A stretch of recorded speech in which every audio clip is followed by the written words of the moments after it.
Bonjour à toutes, bonjour à tous. Aujourd'hui, petite vidéo de test fiabilité, puisque vous m'avez beaucoup demandé ça. Donc dorénavant, je vais tenter de faire un peu plus de tournage de fiabilité de voitures récentes, puisque j'ai la possibilité d'en faire. Merci à vous d'être toujours plus fidèles. N'hésitez pas à vous abonner si ce n'est pas le cas pour avoir accès à d'éventuelles nouvelles actualités. Donc aujourd'hui on va faire la fiabilité d'une Volkswagen Passat 1,6 litre TDI en version Comfortline TDI 120 chevaux 1,6 litre avec la boîte DSG7 et en finition Comfortline qui correspond au milieu de gamme de la Passat de cette époque.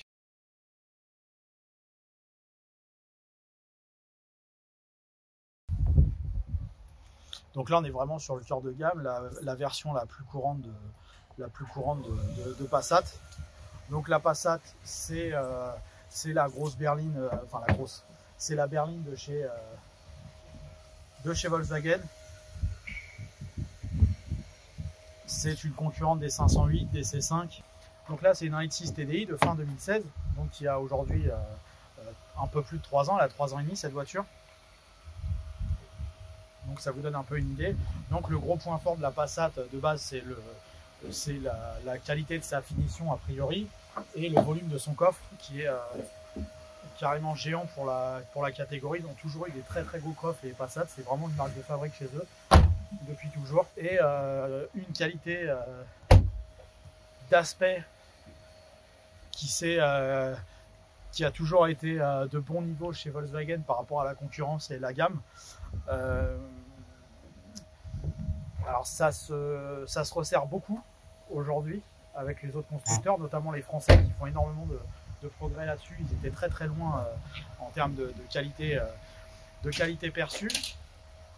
En termes de qualité pure, on n'a aucun problème au niveau des ajustements. Et elle a quelques marques de vie puisque c'est une voiture qui est parisienne, donc qui a malheureusement subi quelques blessures à droite à gauche. Ça nous permet de voir qu'il manque le petit arail de chrome plastique sur la vitre arrière. Donc là on le voit sur la vitre avant. Donc encore une fois, hein, comme toutes les voitures d'aujourd'hui maintenant, ils mettent que du plastique pour faire du chrome. Et donc c'est fixé sur le joint directement via des systèmes un peu d'encoche comme ça. Donc ça vous permet de voir, il n'y a pas de triche. J'essaie d'être le plus clair possible sans mettre en valeur une marque par rapport à une autre ou un modèle par rapport à une autre, je m'en fous. C'est pas le problème. Le truc c'est juste de montrer comment ça vieillit, etc. Mais les peintures, les ajustements sont vraiment bien faits. Donc il n'y a aucun problème de ce côté-là. Il n'y a pas d'entrée d'eau dans les phares, ni à l'avant ni à l'arrière. Toutes les vitres sont bien collées, il n'y a pas de jour, parce qu'il y a certains modèles, on pourra avoir des jours. Tous les alignements sont plutôt bons sur cette carrosserie. Au niveau des phares, pareil. Pas de jaunissement. Peut-être un peu plus sur la droite que sur la gauche. Je vais essayer de reculer.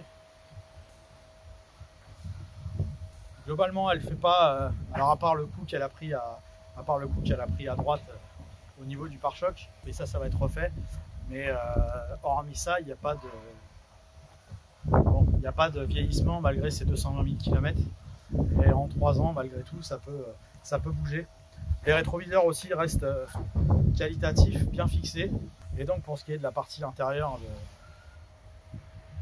de cette Passat, la coudoir est toujours nickel, que ce soit au-dessus ou en dessous, pas de griffure.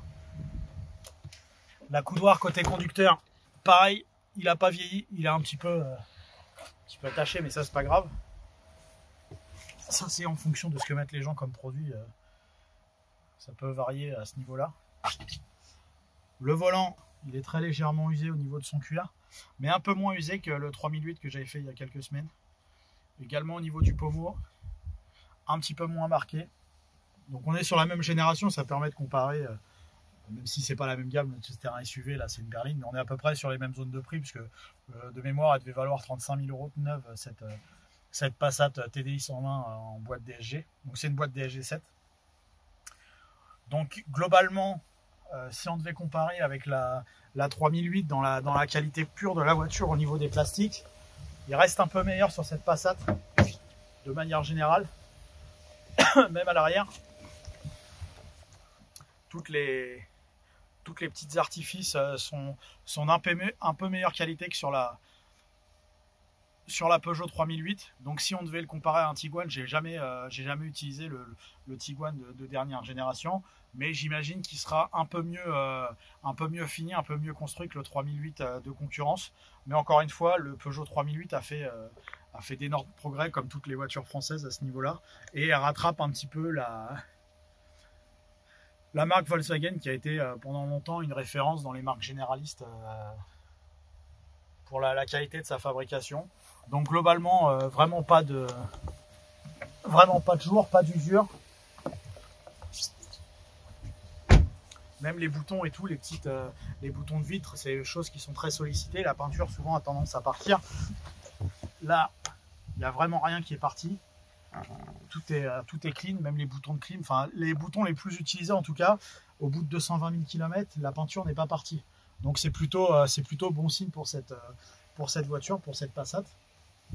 L'aspect général est quand même un peu meilleur en qualité que la 3008. Les plastiques sont moussés, pas de vibration sur la route. Donc là, je l'essaye pas, mais sur la route, il n'y a pas de vibration. Donc l'aspect général est malgré tout de meilleure qualité sur cette voiture que sur le 3008. Sur l'extérieur, ça se voit moins, mais à l'intérieur, à kilométrage à peu près similaire et année à peu près similaire, ça se voit. Il y a une nette différence.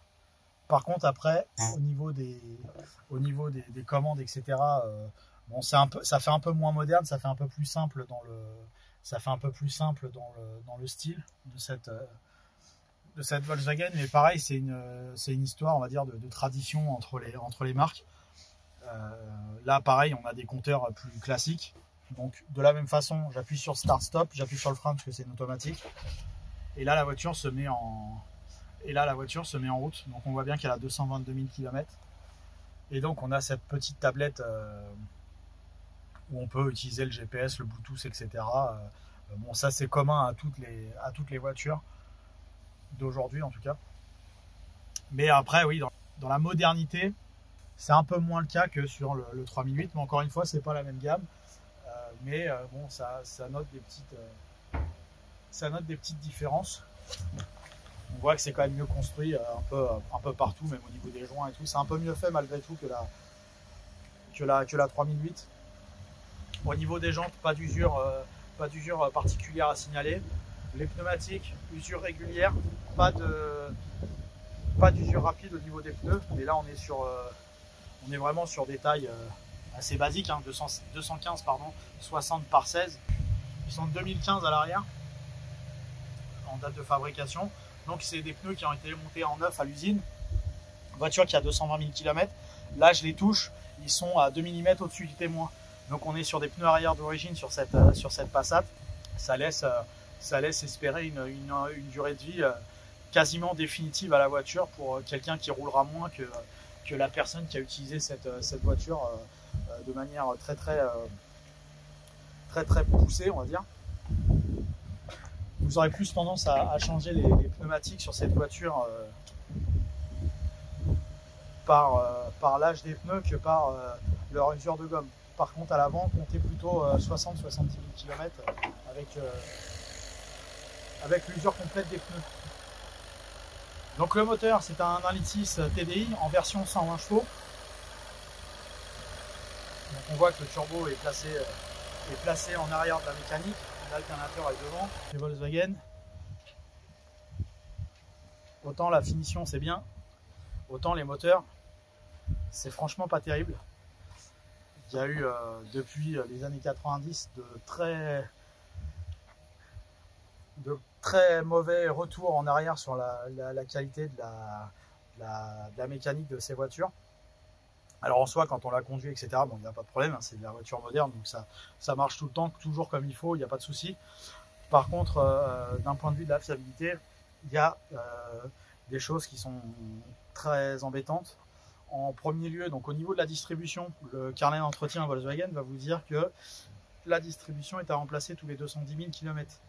Ça, c'est théorique. En pratique, sur ces versions d'un litre 6 TDI, on a très régulièrement une courroie de distribution qui va être à remplacer de manière prématurée à cause d'un joint SPI situé derrière un arbre à câble. Donc là, je prends des termes un peu techniques, mais le joint SPI qui est derrière la distribution se met à fuir. Donc vous avez une fuite d'huile à ce niveau-là.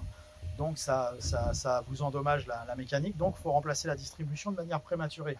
Et de ce qu'on a pu vérifier sur pas mal d'un litre 6 TDI en 120 chevaux comme ça, c'est que ça intervient, alors en fonction de comment ça a été utilisé, mais entre 120 et 150 000 km.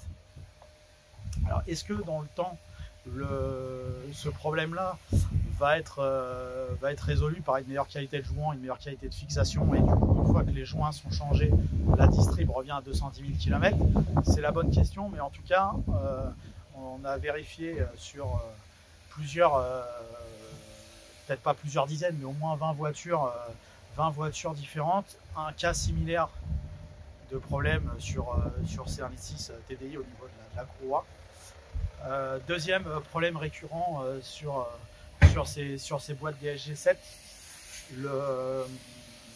donc ils ont fait des progrès sur la partie électrique de ces voitures-là, au niveau des boîtes de vitesse, parce qu'on avait tendance à avoir des blocs hydrauliques qui lâchaient sur les DSG à 6 rapports. Maintenant sur les DSG7, on a une problématique, on a tendance à avoir le volant moteur qui lâche pareil entre 120 et 150 000 km. Donc si vous êtes acheteur d'une Passat TDI de cette génération-là, qui a ce kilométrage-là, attendez-vous à avoir une grosse douloureuse au sujet donc d'un volant moteur à remplacer si ça n'a pas déjà été fait, et d'une distribution à remplacer.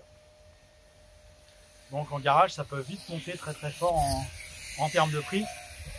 Donc ça c'est vraiment les deux points cruciaux et récurrents sur ces mécaniques. Dans tous les cas, si par chance votre distrib a tenu 210 000 km et que vous la changez le joint d'arbre à câble, c'est en même temps que la courroie.